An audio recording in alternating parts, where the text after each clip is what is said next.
আসসালামু আলাইকুম বন্ধুরা, আশা করি সবাই ভালো আছেন।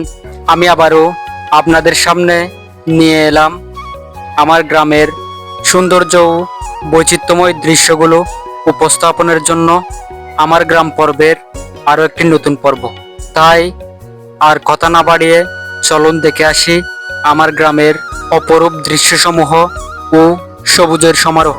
আপনারা এখানে যে মাঠটা দেখতে পাচ্ছেন, এই মাঠ থেকেই কিছুদিন আগে ধানের ফসলগুলো কেটে নেওয়া হয় এবং এই মুহূর্তে এইসব জমি একেবারে ফাঁকা বললেই চলে।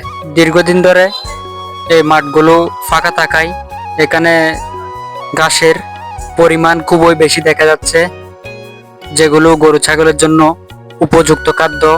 তাই এখানে গরু ছাগলকে বেঁধে দেওয়া হয়েছে। সামনে দেখুন একটা সাঁকো দেখা যাচ্ছে। আসলে আমাদের দেশটা যেমন নদীমাতৃক, আমার গ্রামটাও তেমনই, চারপাশে নদী দিয়ে ঘেরা এবং নদীর পাশ দিয়ে যাওয়া রাস্তাগুলো অপরূপ দৃশ্য উপস্থাপন করে আমাদের কাছে, যেগুলো ভালোবাসতে আপনি বাধ্য হবেন। তবে একটা দুঃখের বিষয় যে নদী ভাঙ্গন আমাদের নিত্যসঙ্গী হয়ে রয়েছে। গত পর্বে আপনাদেরকে উপস্থাপন করেছিলাম আমাদের সুইচ গেটের অবস্থা। এখন দেখুন এই নদীটাও সুইচ গেটের সাথে সংযুক্ত এবং এই ছোট নদীটারও একই অবস্থায় পরিণত হচ্ছে। আপনার যদি মন খারাপ হয়, আপনি এইসব নদীর পাশ দিয়ে ছোট ছোট রাস্তা দিয়ে একটু হেঁটে গেলেই এমনিতে আপনার মন ভালো হয়ে যাবে। এখন যেহেতু কোরবানির ঈদের সময়, তাই একটু গরুর গোশত আর পিঠা দিয়ে একটু নাস্তা করলাম। তো বন্ধুরা, এটা হচ্ছে আমাদের মসজিদের পুকুরের ঘাট। এখানে এই পুকুরটাতে মাছ চাষ করা হয় মসজিদ কমিটির পক্ষ থেকে। দেখুন এখানে মাছ দেখা যাচ্ছে বিভিন্ন প্রকারের, নালটিয়া, পাঙ্কাশ, এগুলো এখানে চাষ করা হয়। আর তার সামনে রয়েছে আমাদের সেই সুন্দর মসজিদটি, যেখানে আমরা নামাজ আদায় করি। তার পশ্চিম দিকে মসজিদের দেওয়াল ঘেঁষেই রয়েছে দোকানে যাওয়ার রাস্তা। দূর থেকে মসজিদটাকে দেখতে অনেক সুন্দর লাগে। দেখুন, একবার উপভোগ করুন দূর থেকে দেখার দৃশ্যটি। আর এটা হচ্ছে আমার মামার দোকানের ভেতর থেকে লাল ব্রিজের দৃশ্য। আমার মামার দোকানের সামনে যে রাস্তাটি রয়েছে, এই রাস্তা দিয়ে লাল ব্রিজ, বত্তাতলি সহ ভিতরে যে সামাজিক পাড়া আছে, সব মহল্লার মানুষই এই রাস্তা দিয়ে যাতায়াত করে থাকেন। দুর্ভাগ্যবশত রাস্তাটির অবস্থা একবার খেয়াল করে দেখুন, এখানে গাড়ি চলাচলের মতো অবস্থা নেই। এই রাস্তা দিয়ে যারা গাড়ি চালান তাদের অনেক কষ্ট হয়।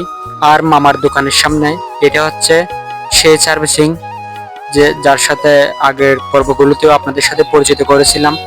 এখানে সব ধরনের গাড়ি পরিষ্কার করা হয়, ধোয়া হয়। যখন বর্ষা থাকে, অটোরিকশা, ম্যাজিক, ট্র্যাক্টর, এবং যখন গ্রীষ্মের দিন থাকে তখন এখানে টিএস গাড়ি, ট্রাক ইত্যাদি ইত্যাদি সার্ভিসিং করা হয়, মানে ধোয়া হয়।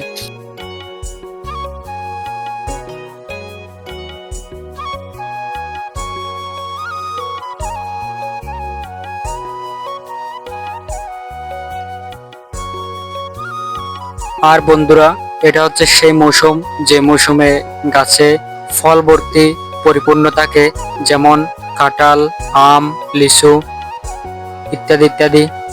বন্ধুরা, এগুলো হচ্ছে আমাদের বাড়ির কাঁঠাল গাছ। আমাদের বাড়ির চারপাশে কাঁঠাল গাছ, আম গাছ, তরুঞ্জ গাছ ইত্যাদিতে পরিপূর্ণ।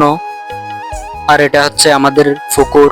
এই পুকুরে আমি যখন বাড়িতে আসি তখন প্রায় সময় গোসল করা হয়।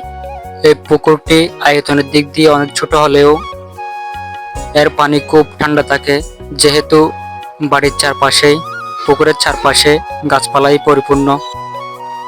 বন্ধুরা, এটা হচ্ছে আমাদের তরুঞ্জ গাছ। দেখুন এখানে ছোট ছোট ফল দেখা যাচ্ছে, এগুলো এখনো অনেক ছোট। আর মাঝে মাঝে দেখা যাচ্ছে কয়েকটা ফুলের কলি দেখা যাচ্ছে, অনেক সুন্দর লাগতেছে এগুলো। আসলে নতুন গাছে ফল দেখতে অসম্ভব সুন্দর লাগে, যেগুলো আমি বাড়িতে আসলেই উপভোগ করে থাকি এবং পেকে গেলে খাওয়া হয় মাঝে মধ্যে। আর এটা হচ্ছে আমার জসিম নানার ঝর্ণা। এই ঝর্ণা দিয়ে এই জমিগুলোতে যখন চাষের জন্য উপযোগী করা হয় তখন এইসব জমিতে পানির ব্যবস্থা করা হয় এই ঝর্ণার মধ্য দিয়ে।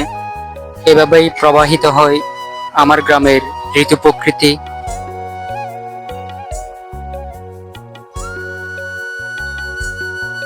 তো বন্ধুরা, আজ এ পর্যন্ত। আগামীতে আরো নতুন কিছু নিয়ে আসবো ইনশাল্লাহ। এবং সে পর্যন্ত সবাই ভালো থাকবেন, লাইক কমেন্ট শেয়ার দিয়ে পাশে থাকবেন। আমার গ্রাম পর্বগুলো উপভোগ করতে থাকুন এবং আমার গ্রামের সৌন্দর্য উপভোগ করুন। এবং আগামী পর্বে আবারও দেখা হবে। সে পর্যন্ত সবাই ভালো থাকবেন, সুস্থ থাকবেন, নিজের প্রতি খেয়াল রাখবেন। আসসালামু আলাইকুম।